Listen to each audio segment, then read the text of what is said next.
Floods wreak havoc in many communities in Zamfara and Jigawa states.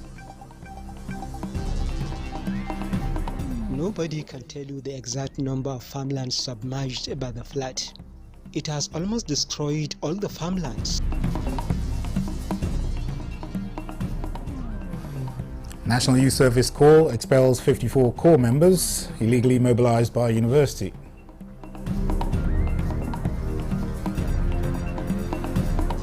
And People's Democratic Party clears all seats in Bauchi State local government polls.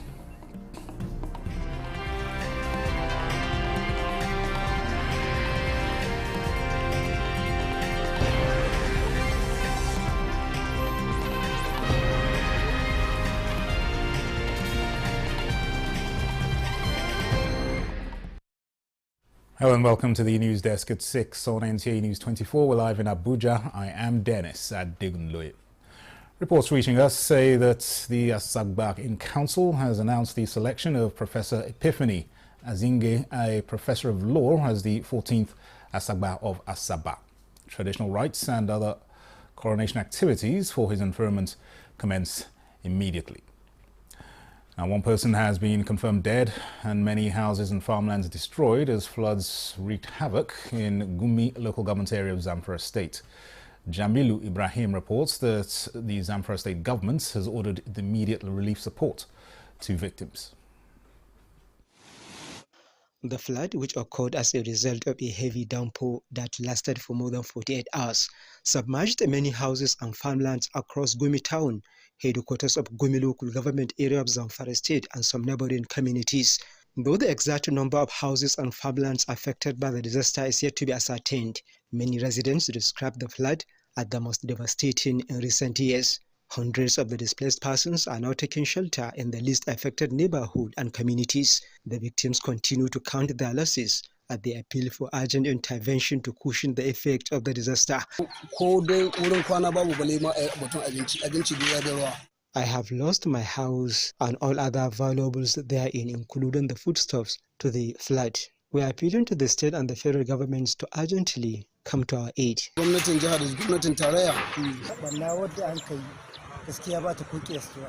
Nobody can tell you the exact number of farmlands submerged by the flood.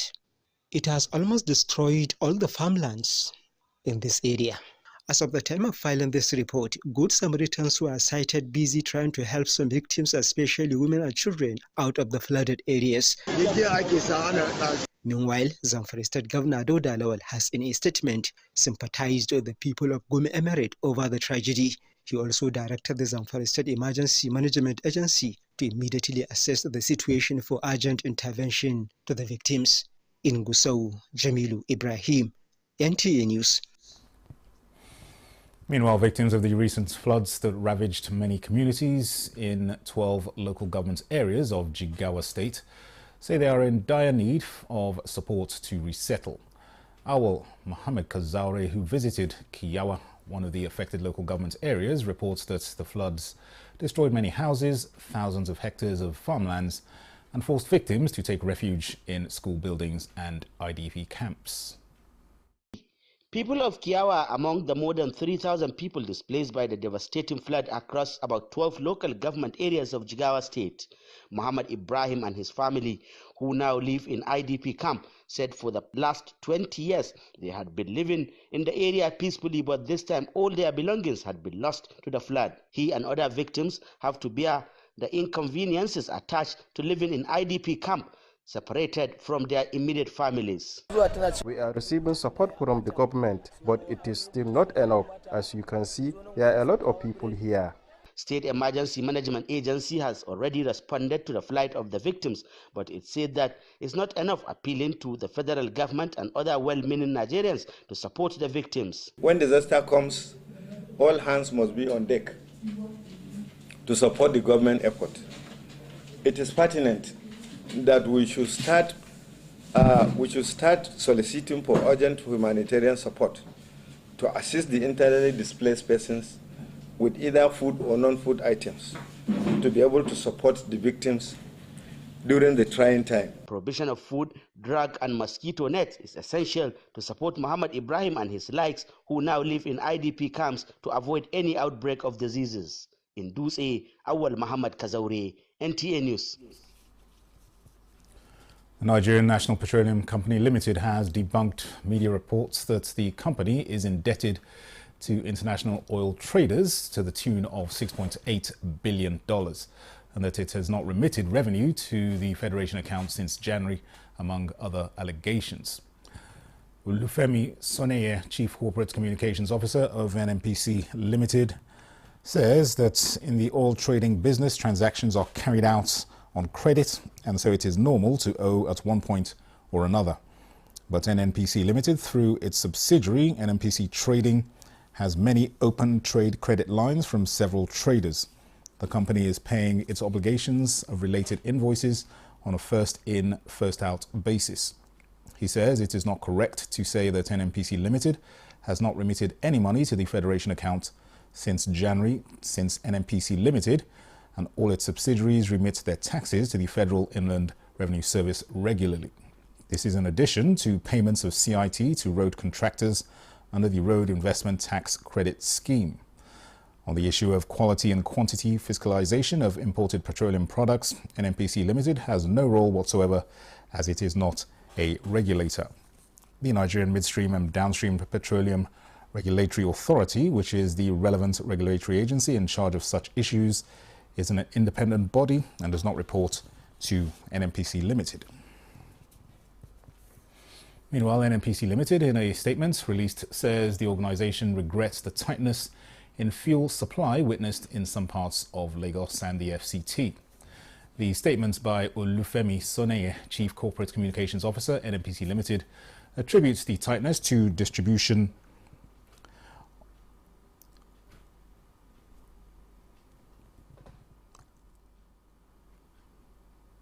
On the issue of quality and quantity fiscalization of imported products, NNPC has no role to play. NNPC Limited urges motorists to shun panic buying, stressing that it is working round the clock with relevant stakeholders to restore normalcy. Well, towards safeguarding the health of Nigerians and protecting the environment, attention is being drawn to alleged substandard fuel being imported into the country. At a media briefing in Abuja, the Citizens and Economic Freedom Rights activists in Nigeria, CEFRAN, brought to light the alleged blending and distribution of such hazardous fuel in a foreign country and subsequently imported into the country. We need a probe. Before such probe can be effective, those at the helm of affairs need to be removed from those positions so that a clear insight can be gotten into what is actually happening, especially in the operational system of those in power. It saddens me a lot to see the rate at which, especially this bad fuel, is affecting our economy at this point in time. So many other Nigerians are bedeviled by these actions of this fuel. And so we need to really cleanse the system.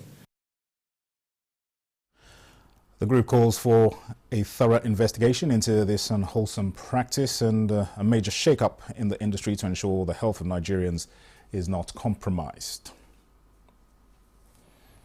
A Vietnam-bound businessman has been arrested by operatives of the National Drug Law Enforcement Agency, NDLEA, at the Nnamdi Azikiwe International Airport after he tested positive for cocaine ingestion. Salwa Khalil Ibrahim reports that during the week under review, 6.2 billion naira worth of codeine bottles were also recovered at Onne Port. The 54-year-old suspect was intercepted at the boarding gate of the Abuja airport on Monday, 12th August, after 4 days under excretion observation. He ingested a total of 88 wraps of the illicit drug. He claimed that he was given the cocaine pellet to swallow by a friend for onward delivery to Vietnam for a fee of $2,000. In the same vein, NDLEA officers at the export shed of the Murtala Muhammed International Airport, Ikeja, Lagos, have intercepted a shipment of loud weighing 800 grams concealed in noodles going to Congo.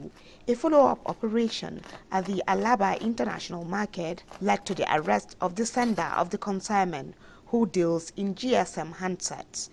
Meanwhile, a large consignment of loud imported from Canada have been recovered by NDLEA operatives at the Lagos airport. A suspect who arrived with 6 boxes was arrested during a joint examination by the security agencies at the arrival hall. No less than 892,400 bottles of codeine-based syrup worth more than 6 billion naira were recovered in 5 containers shipped from India, while operatives in Niger State on Thursday, 15th August, arrested a suspect in Kontagora town with 28,500 pills of tramadol concealed in loudspeaker. In Abuja, Salwa Khalil Ibrahim, NTA News. The National Youth Service Corps has expelled 54 corps members illegally mobilized by the University of Calabar for national service. Director General NYSC Brigadier General Ushau Ahmed stated this while briefing newsmen in his office in Abuja. Olayinka Ojo reports.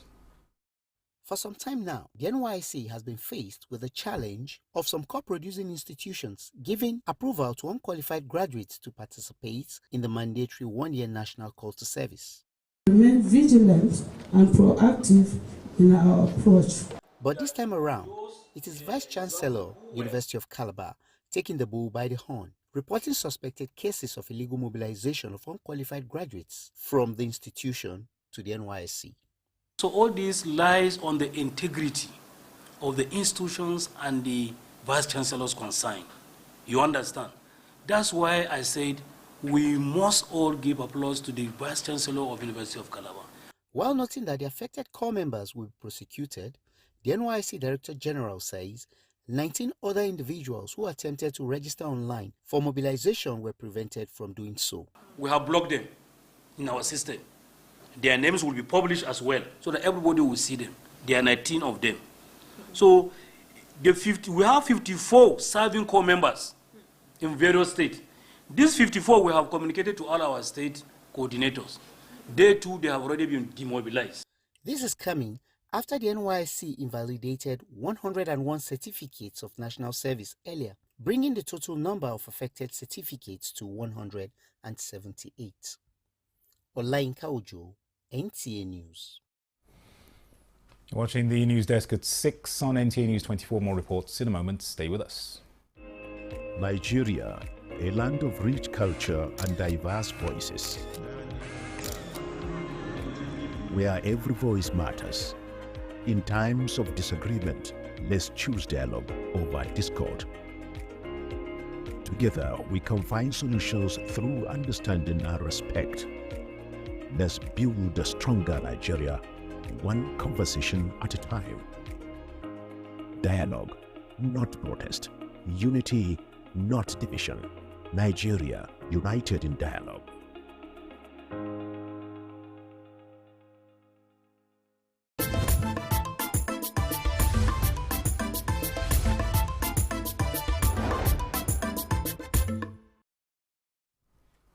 Welcome back. The National Defense College is assuring Nigerians of maintaining excellence while producing senior officers that will impact national security positively in both national and international assignments. The college commandant, Rear Admiral Olumuyiwa Olotu, was speaking at an interdenominational church service at the college premises in Abuja as part of activities marking NDC Course 32 graduation. Olusheye Adeagbo reports.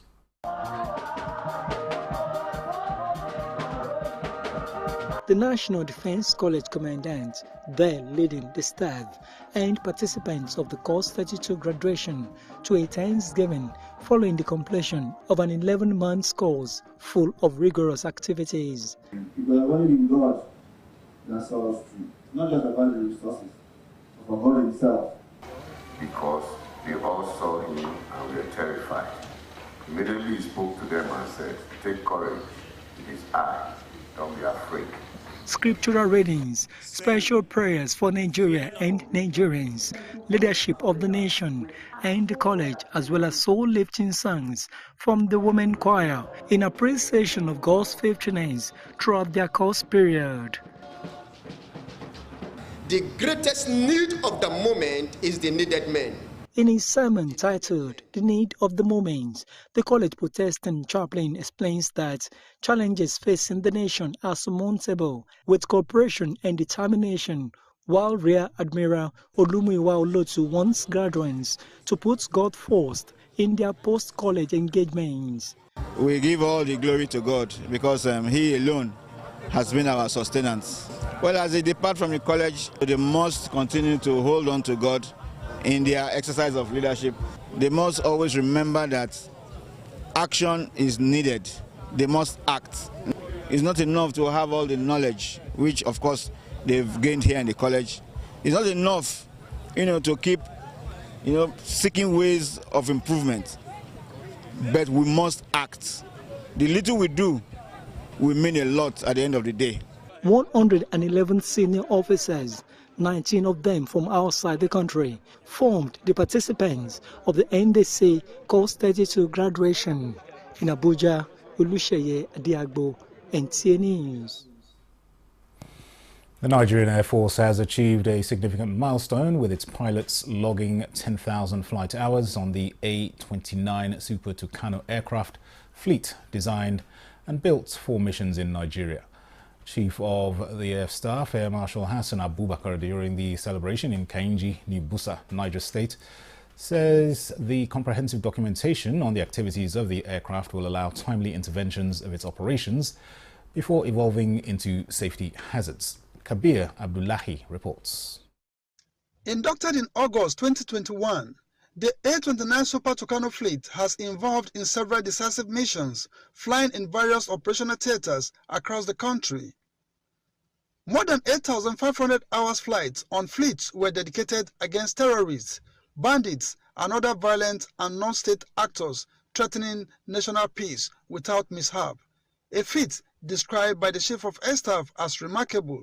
This milestone represents the culmination of years of dedication, sacrifice, and unwavering commitment to our mission of ensuring the integrity of the airspace by gaining and maintaining control of the air while retaining a credible capacity to fulfill other air power tasks as demanded by national security and defense imperatives. In line with my command philosophy, the Nigerian Air Force has intensified its efforts in various internal security operations across the nation to fight terrorism, insurgency, banditry, oil theft, and other criminal activities. While commending the resilient spirit of unit commander of the crew for embracing the dynamics in the security, the forum was also used to appreciate President Bola Ahmed Tinubu for his unwavering support. In New Busa, Kabir Abdullahi, Nta News. Watching the news desk at 6 on NTA News 24 is a recap of our major stories. Floods wreak havoc in many communities in Zamfara and Jigawa states. Nobody can tell you the exact number of farmlands submerged by the flood. It has almost destroyed all the farmlands. National Youth Service Corps expels 54 Corps members illegally and immobilized by university.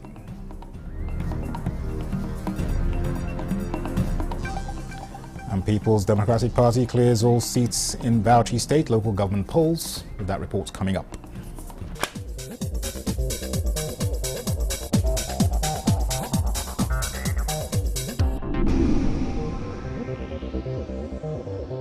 This is NTA News 24. The People's Democratic Party has emerged victorious from the entire 20 local government's area election in Bauchi State. Announcing the result in his office, Chairman of the State's Independent Electoral Commission, Baziek Ahmed Makama said only 3 councillors were not won by the PDP in the just concluded election. Muazu Hassan reports. 7 number of political parties participated in the local government election of Bauchi State, which include the leading People's Democratic Party (PDP) in the state and major opposition party of the All Progressive Congress (APC). Chinede Ward, the councillor that emerged victorious is from the APM. In Darzo local government, there is also a councillor that emerged from the AAC party. In Das local government, there is also a councillor from YYP. These are the 3 councillors that emerged from different political parties. Though the forum of some observers expressed satisfaction with the election conduct, some voters said there was a delay in some polling units up to 1 p.m. while the election was not even held in other polling units. If eventually they went and announced that PDP won or somebody won, we will come out and tell them. We will come out and tell the people that there is no election in Bauchi State. From where we've gone so far, I think the place is calm, and especially this particular polling unit, we saw that a lot of people came out actually, and the polls started as early as after 8. Only 3 councillors have won under other participating political parties in the election, with major opposition party in the state having nil. In Bauchi, Muaz Hassan, Nta News. Secretary to the Government of the Federation, George Akume, has extolled the NKST, Universal Reformed Christian Church, for its doggedness and evangelical mission anchored on love and human resources development over the years. This was at a Thanksgiving service organized by the church in his honor in recognition of his selflessness and dedication to service to the country. Kenneth Nanim reports that the SGF urged the church to remain focused in the face of current socio-economic challenges. Sunday services across the Christian denominations are usually lively, but something seems unique here at the NKST Universal Reformed Christian Church, Abuja. The worshippers seem to be in high spirits in anticipation of their guest arrival. Eventually, the moment arrives.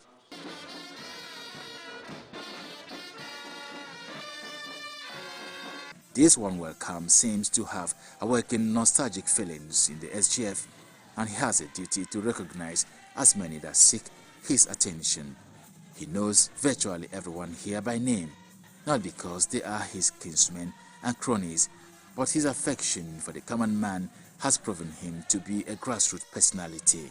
It is therefore not surprising that the church decided to illustrate the saying, "Give honor to whom honor is due."